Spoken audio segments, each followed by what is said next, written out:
Bonsoir à tous et bienvenue dans ce premier numéro de l'année 2026 du Rouge et Blanc. J'en profite d'ailleurs pour vous souhaiter à tous et à toutes une excellente année, une année qui commence bien pour le VFC qui s'est donc imposé ce vendredi soir 3-1 face à Bourg-en-Bresse pour son premier match de l'année 2026 en championnat. Une victoire 3-1 qui n'a pas été facile à se dessiner. Pourtant VA a ouvert le score à la 35e minute grâce à Charles Haby, premier match et premier but pour la nouvelle recrue valenciennoise. Mais au retour des vestiaires, Bourg-en-Bresse égalise à la 52e minute grâce à Cissé.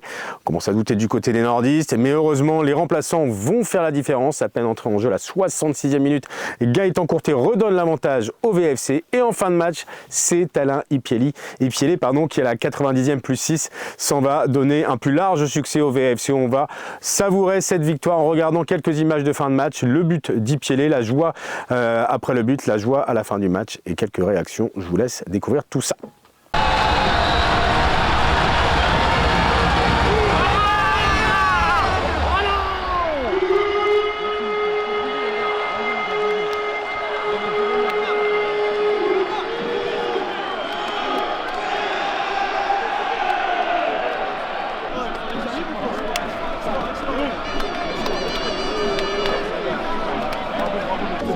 Passe des buts. On fera l'histoire. Merci, c'est lui aujourd'hui.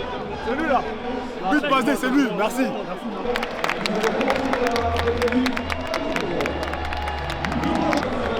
Yeah, maman! Là, c'est la deuxième partie de saison maintenant. C'est parti. On commence bien l'année 2026. Merci pour tout.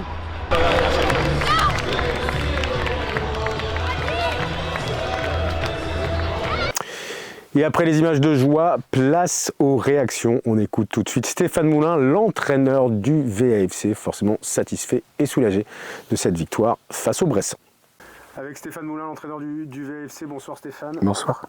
Je suppose que cette victoire est un véritable soulagement.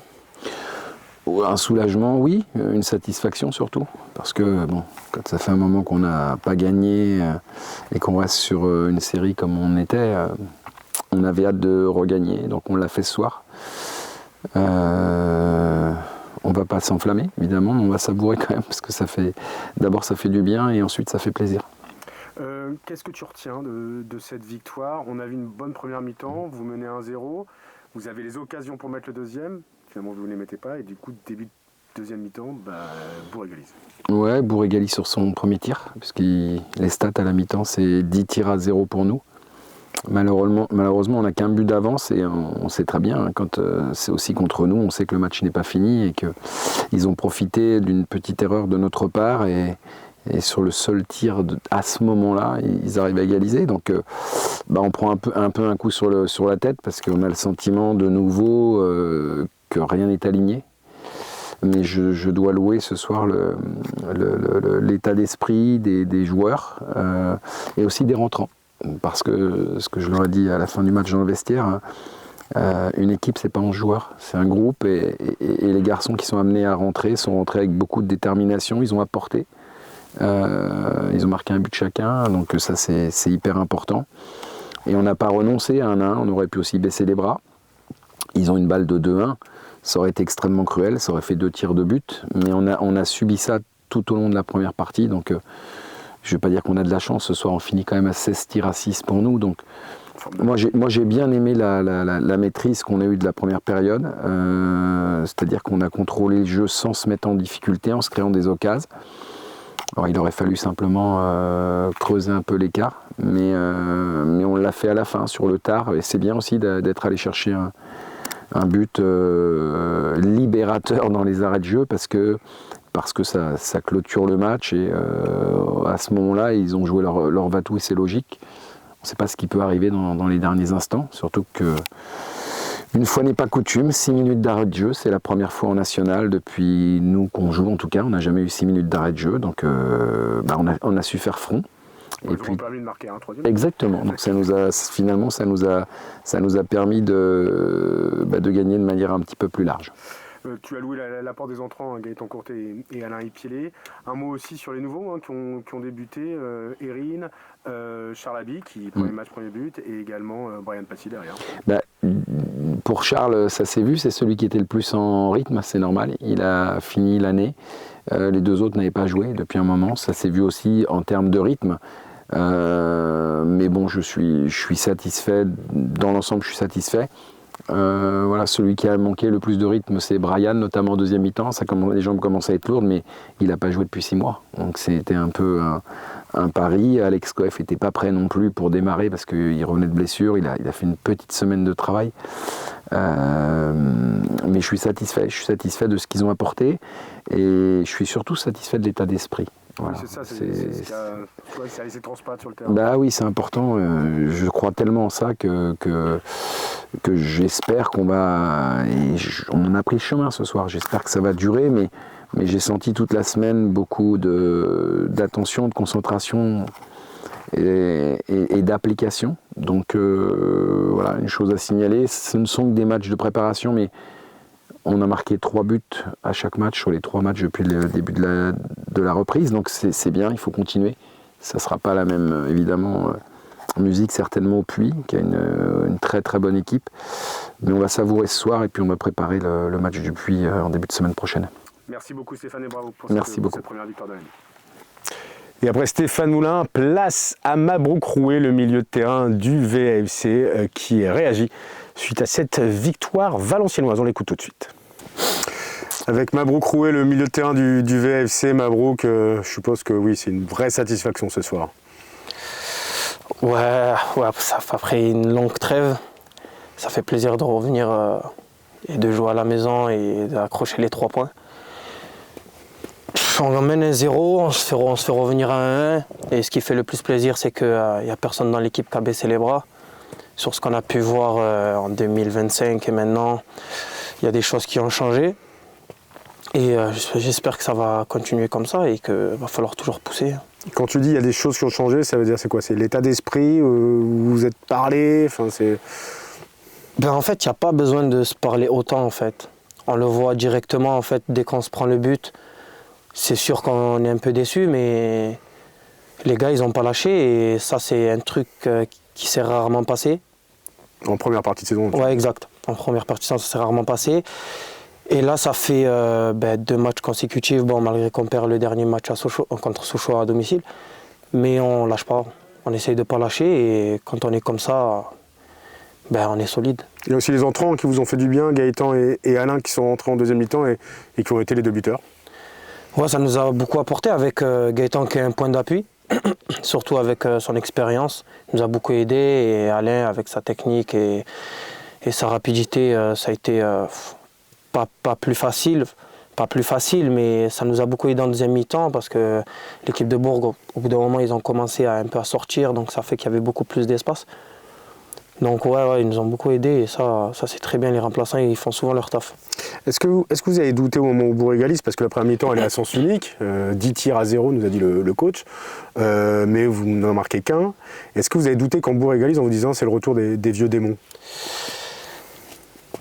En vrai quand on se prend le but, je pense que tout le monde a douté, mais dès que le jeu il a repris, c'était reparti et comme je l'ai dit juste avant, on n'a pas lâché et c'est un état d'esprit nouveau qu'on a eu et ça fait plaisir, il faut continuer. C'est quoi, c'est l'état d'esprit de revanchard?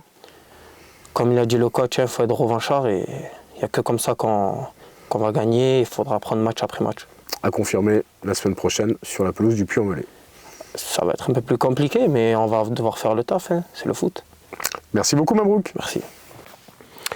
Allez, place maintenant au résultat de cette 17e journée du championnat national. Aubagne et Paris 13 ont fait match nul, 1 but partout. Match nul également entre Concarneau et Caen, 3 buts partout. Dijon a battu le Puy 2-0. Fleury s'est imposé 3-0 face à Orléans. QRM et Saint-Brieuc ont fait match nul 0-0. Victoire de Sochaux 1-0 face à Châteauroux. Et victoire de Rouen sur la pelouse de Versailles 3-1 au classement. Rouen premier avec 35 points. Deuxième Dijon 33 points. Troisième Sochaux 27 points. Et le VFC qui occupe la 12e place désormais avec 19 points au compteur. Il faudra confirmer cette victoire face à Bourg-en-Bresse dès la semaine prochaine, on l'espère, sur la pelouse du Puy. Et ensuite, il y aura ce match face à Orléans le samedi 31 janvier à 17h30. Horaire et date inhabituelle pour un match du championnat national, mais un match spécial puisqu'on célébrera les 25 ans de Toyota, TMMF, Toyota Motor Manufacturing France. C'est tout simplement l'usine d'Onin qui sort la Yaris depuis 25 ans. Pour parler de ce match et du pourquoi du comment, on écoute tout de suite Rodolphe Delaunay, le président de Toyota Motor Manufacturing France, qui vient nous expliquer les raisons pour lesquelles Toyota a décidé d'organiser ce match anniversaire lors de la rencontre Valenciennes-Orléans. On écoute tout de suite le président de TMMF. Avec Rodolphe Delaunay, président de Toyota Motor Manufacturing France, TMMF, l'usine d'Onin de Toyota. Bonsoir Rodolphe. Bonsoir François. Merci d'être ici. On va donc parler de ce match qui arrive le 31 janvier, samedi 31 janvier à 17h30 au stade du Hainaut, Valenciennes-Orléans. Match particulier, match anniversaire, 25 ans de TMMF, en marge évidemment du match, de l'enjeu sportif. Il y a l'enjeu festif avec les 25 ans de TMMF. Alors, première question peut-être très simple, pourquoi avoir choisi le stade du Hainaut pour fêter cet anniversaire ? Alors on voulait un événement qui soit festif et forcément TMMF, Toyota est partenaire du VAFC, donc on voulait associer cet élan populaire, faire venir le plus grand nombre de personnes au stade, les salariés, nos partenaires, les associations, les écoles. Et le but c'était de faire un événement qui soit festif, de partager cette fête tous ensemble. Et 25 ans c'est pas rien, c'est un quart de siècle, ça se fête. Et on est partenaire depuis longue date avec le VAFC et on veut aussi continuer à contribuer au développement du territoire. Et c'est ce qu'on voulait faire, réunir au travers de ce match majeur. En plus, ça tombe bien, 31 janvier 2001, c'est le jour où on a sorti la première Yaris. Et le 31 janvier, 25 ans plus tard, on est tous ensemble réunis à faire cet événement populaire, festif, ensemble. C'est vraiment 25 ans, jour pour jour, c'est ça? Jour pour jour, c'est 25 ans. Pourquoi ce partenariat avec le VAFC est important pour TMMF? C'est aussi une façon de contribuer au développement de Toyota, de développer, faire rayonner la marque. Et c'est ce que je dis souvent, il y a des valeurs qui sont communes entre le sport et le management d'une entreprise. Et ce que je dis aussi souvent à mes équipes, une équipe qui doute, qui rentre avec des doutes sur le terrain, qui n'a pas l'envie, elle ne va pas gagner le match. Et dans le monde managérial, dans le monde de l'entreprise, c'est exactement la même chose. Si on a des doutes, si on n'y croit pas, si on n'a pas l'envie, eh bien on ne va pas réussir à faire des voitures qui soient conformes à ce que attend le client. Alors, tous les salariés vont être invités, vous avez des salariés, des familles, effectivement. 13 000 places, c'est ça, qui ont été prises par Toyota pour cette rencontre. Ça va être une grande fête. C'est ce qu'on veut faire une grande fête tous ensemble. On aurait pu le faire à TMMF, on a souhaité vraiment le faire dans le stade. 25 ans, 25 000 personnes, c'est ce qu'on espère faire un peu réveiller ce stade, faire cette communion avec le public, avec les joueurs et que ce soit vraiment festif et faire une belle fête. Et parce que précisons-le, il y a évidemment les salariés Toyota et leur famille, mais aussi le grand public est invité. Il y a tout le grand public, bien évidemment, on n'a pas privatisé le stade, mais on veut vraiment qu'il y ait le plus grand nombre et l'enjeu c'est de remplir ce stade et que ce soit familial, festif entre nous. C'est tout ce qu'on espère. Merci beaucoup en tout cas Rodolphe d'être venu et puis rendez-vous le 31 pour cette belle fête. Merci François. Valenciennes-Orléans le samedi 31 janvier à 17h30. Ce sera donc le prochain match à domicile du VAFC et ce sera donc la date également du prochain numéro du Rouge et Blanc. D'ici là, savourez cette victoire, passez un bon week-end en espérant que les sourires restent sur les visages dans les jours, les semaines et pourquoi pas les mois qui viennent. Excellente soirée à tous. Allez Véa!